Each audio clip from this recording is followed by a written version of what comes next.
Where is he? Has anyone seen him? Red leader to all teams. Has anyone seen AB? Over? Not here. Do you know where AB is? AB? Have you seen AB? Hey guys, excuse me, can I get through please? Thank you, thank you, thank you, thank you, thank you, thank you. Do you know where?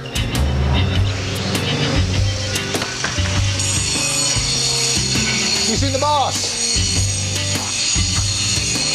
Hey guys, you know where AB is?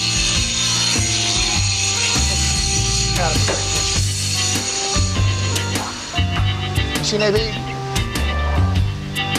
AB, you seen AB? Oh, great, great, great. Ooh, let me.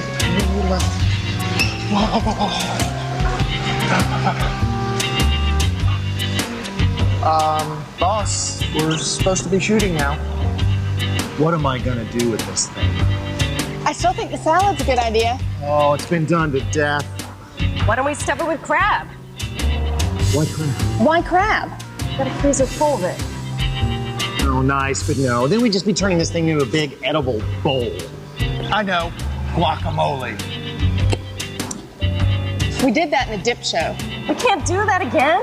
That's it. I give up. I give up.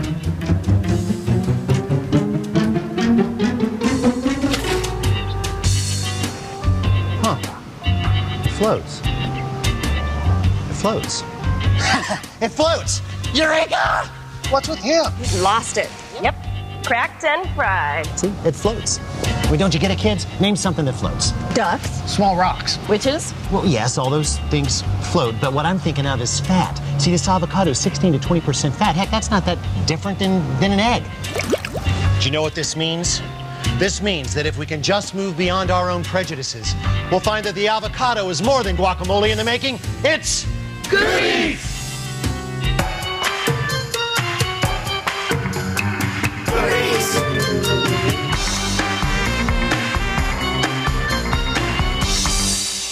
The avocado, like sassafras and bay, is a member of the laurel family, and it is a New World plant that comes with many, many names.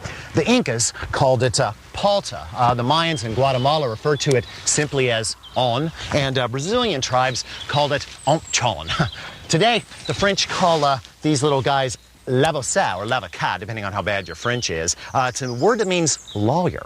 Now, they do this because the Spanish call it by their word for lawyer, or abogado. Now, the Spanish call it that because when Cortez and his crew crashed Montezuma II's party back in, I guess it was 1519, they couldn't say the Aztec word for avocado, which is aguajado, which I can barely say. So they used the word that sounded the closest to them. But here's the beautiful irony. In Aztec, aguajado doesn't mean lawyer. It means testicle.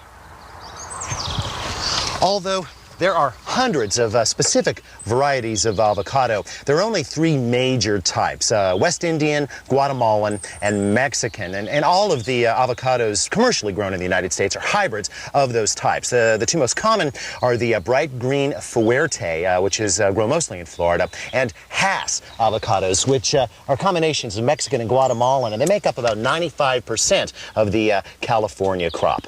Pretty. I'll be back for the rest of you guys. If you've ever wondered why avocados are a little on the pricey side, consider this. It takes 13 months for this little bitty berry to become a mature fruit. Now notice, I did not use the word ripe. That's because avocados never ever ripen on the tree. They actually have to be picked before that can happen. Now this is actually a good thing for growers because it means they can literally store fruit on the trees for up to 7 months. And that is why avocados are available year-round. I'll see you guys in about 2 weeks. Here's another fun avocado fact to know and tell. All Hass trees, all the millions of them, share a single mother. a very famous tree that recently died. It was planted as a sapling in the backyard of a Whittier, California postman named Rudolph Hass in 1926. Now, as this tree matured, it produced prodigious amounts of a rich, flavorful fruit that was so much better than all the other avocados in the area that Hass finally got wise and patented the actual variety in, I think it was 1935. Now, how do you produce zillions and zillions and zillions of plants from one tree without it changing at all? Well, let's put it this way. Those bumpy green guys have a lot in common with another bumpy green guy. Frankenstein's monster.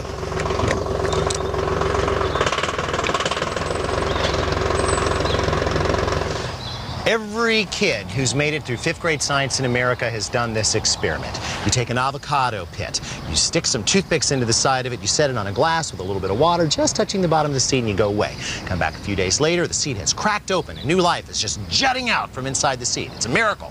And if you're an especially geeky kid, you hurry it out and you plant it in the ground. Sometimes it grows a tree, sometimes it doesn't. If it does grow a tree, maybe it'll produce fruit. But the fruit will be unpredictable. That's because avocados, like people, produce sexually. So the offspring has characteristics of both parent organisms. Now, this is not really a good thing for commercial nurserymen because, in this case at least, we're trying to reproduce one particular tree with a few improvements zillions and zillions and zillions of times. The answer, of course, grafting. A modern miracle that's, well, not really that modern since the Chinese invented it about 1500 BC or something like that. Simply put, you take a plant that has root characteristics you like, you whack it off, you take a little piece of the plant that you want to copy, you shave down the sides, cut a V in the original, and just stick that new plant right down in there. You wrap the whole thing up with a fancy rubber band, and the plant will become whatever piece is on top.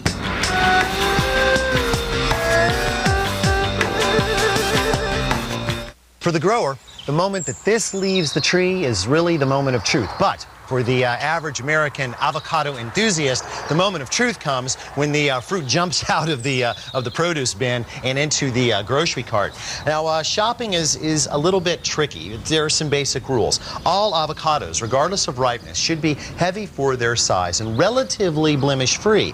There can be a few marks. I mean, that's no big deal. But any tears or soft, mushy places, that's a bruise. You want to avoid that. Ripeness depends upon when you plan on using it. If you're not going to eat them for 2, maybe 3 days, you want to buy avocados that are very, very firm. Okay, they will ripen in your kitchen as long as you do not put them in plastic bags and you do not put them in the refrigerator. Either of those things would shut down the metabolism of the fruit, and that would be a very, very bad thing. If you're planning on using them, say tonight, then you want to go with a softer, not mushy, but a softer specimen. In the case of a Hass avocado, it would also be a darker specimen. Now, until you kind of get your avocado fingers, so to speak, and get used to doing this, there is a little trick.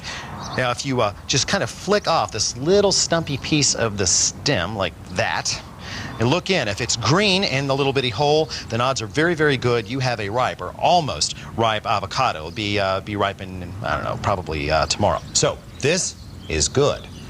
This, is bad. I'll probably have to pay for that. Oh, I should mention that there is but one fruit that contains more oil than avocados. Olives. And just as you can squeeze a lot of oil out of these guys, you can also get oil out of avocados. In fact, avocado oil is one of the best oils for your heart on the face of the earth, and also has a very high smoke point, over 500 degrees, so it is perfect for stir fries and sautéing.